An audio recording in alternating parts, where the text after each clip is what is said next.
उसके अंदर फिर हिस्ट्री लेनी पड़ती है कि ये किस टाइम पे स्टार्ट हुई, ये मुसलसल होती है, क्या उस वक़्त ब्लड प्रेशर बढ़ता है कि नहीं बढ़ता।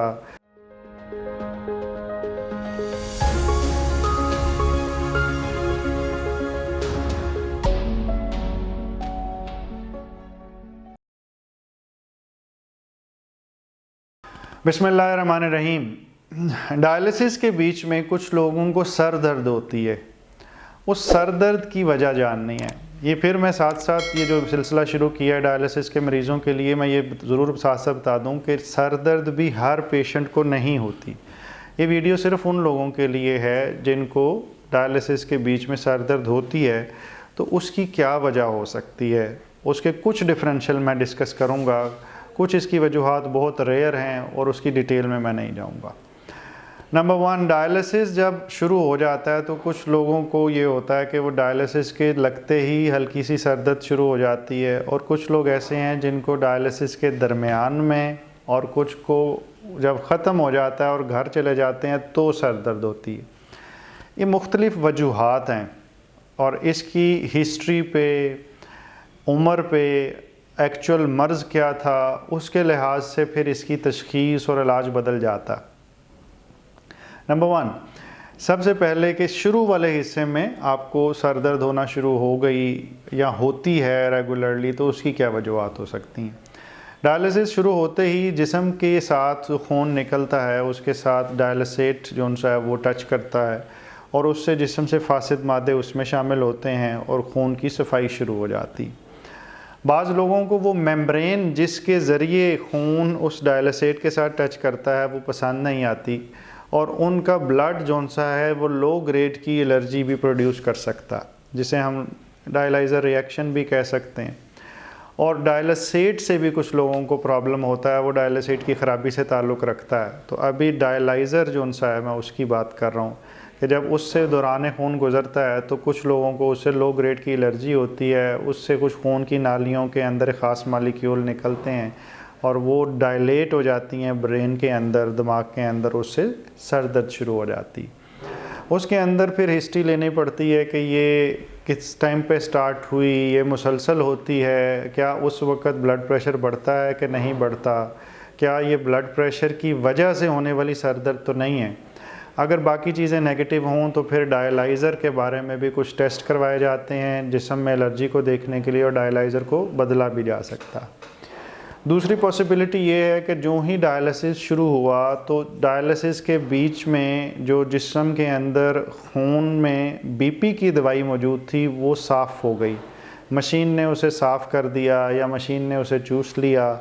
अब खून के अंदर बीपी की दवाई मौजूद नहीं है तो उससे बीपी बढ़ गया। जब बीपी बढ़ जाता है तो उससे भी सर दर्द होती है, लेकिन उसमें अमूमी तौर पे ऑब्वियस हो जाता है कि बीपी बड़ा तेज़ हो जाता है और साथ सर दर्द होती है। यहाँ पे कैच थोड़ा सा ये है कि सर दर्द होने से भी बीपी बढ़ जाता है और बीपी के बढ़ने से सर दर्द भी हो सकती है। तो ये अंडा पहले आया कि मुर्गी, ये फ़ैसला आपके लिए मुश्किल होगा। ये आपका जो नेफ्रोलॉजिस्ट है, फिजिशियन है, वो आपको देख के ये फ़ैसला करेंगे।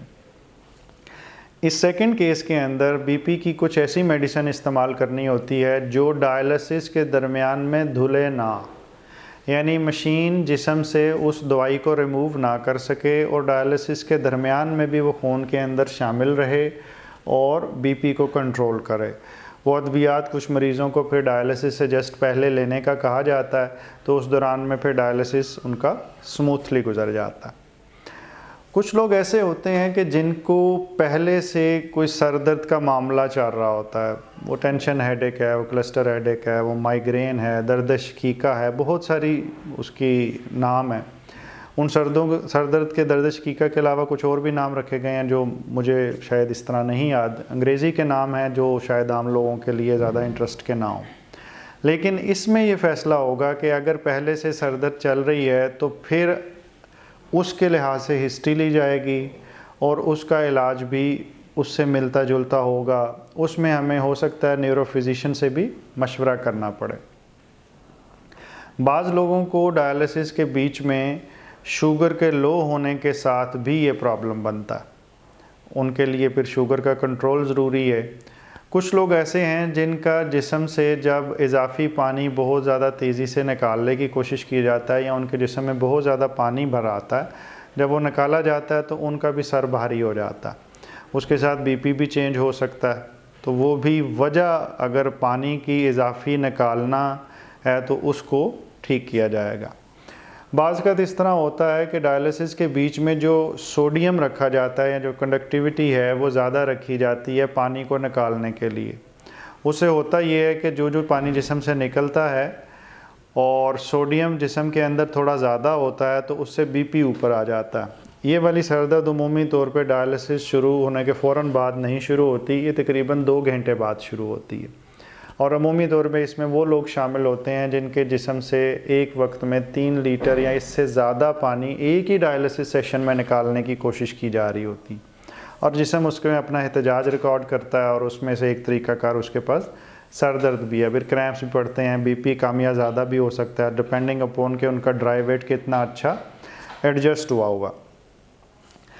इसके साथ सर दर्द जौन सी है वो अगर आधे सर की है और वो डायलिसिस से पहले भी हो रही है और डायलिसिस के दरमियान या उसके बाद भी जा रही है तो वो माइग्रेन या दर्द शकीका की है, उसका तरीका इलाज ख़ासा मुख्तलिफ है और उसके लिए कोशिश ये करनी है कि न्यूरो फिजिशियन से मशवरे के बग़ैर उसका इलाज अपनी मर्ज़ी से आप ना करें। कुछ लोग हैं जिनका डायलिसिस मुकम्मल जब तकरीबन हो चुका होता है उसके बाद उनकी सर दर्द शुरू होती है और उसके साथ उनको वॉमिटिंग भी आती है और हर बार नहीं लेकिन बीच बीच में। उसकी वजूहात काफ़ी कॉम्प्लिकेटेड हैं और बाज़ का तो उसकी कोई वाज़ेह वजह सामने नहीं आती, वो सिर्फ़ एक जिस्म का एक रिएक्शन भी होता है डायलिसिस से।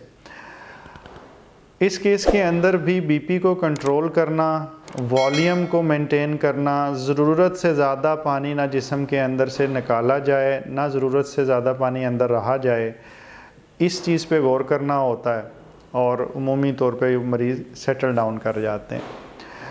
बाज़ का कोई ऐसी वजह और नहीं मिलती जिसे ठीक किया जा सके तो ऐसे पेशेंट्स को फिर बाज़ का सिंपल हमें कोई मेडिसिन देनी पड़ती है हर दफ़ा डायलिसिस में या जब ज़रूरत हो, जैसे सिंपल पैनाडोल एक्स्ट्रा की टैबलेट 1 से 2 ले लेते हैं तो उससे भी उनकी सर दर्द ठीक हो जाती है। मैं इसमें ये रिकमेंड नहीं करूँगा कि अपनी मर्ज़ी से आप पेन किलर हर दफ़ा डायलिसिस में लें या उसके साथ सर दर्द की ट्रीटमेंट अपनी मर्ज़ी से शुरू कर दें। जब भी सर दर्द हो तो उसको तशख़ीस करने की कोशिश करें और उसमें से जो मर्ज़ और जो वजह निकले उसकी ट्रीटमेंट हो, फिर उसका फ़ायदा है। मैं उम्मीद करता हूँ अल्लाह ताला आपको मुकम्मल ज़िंदगी दे और दूसरों की ज़िंदगी मुकम्मल करने का शर्फ़ अता करे। शुक्रिया।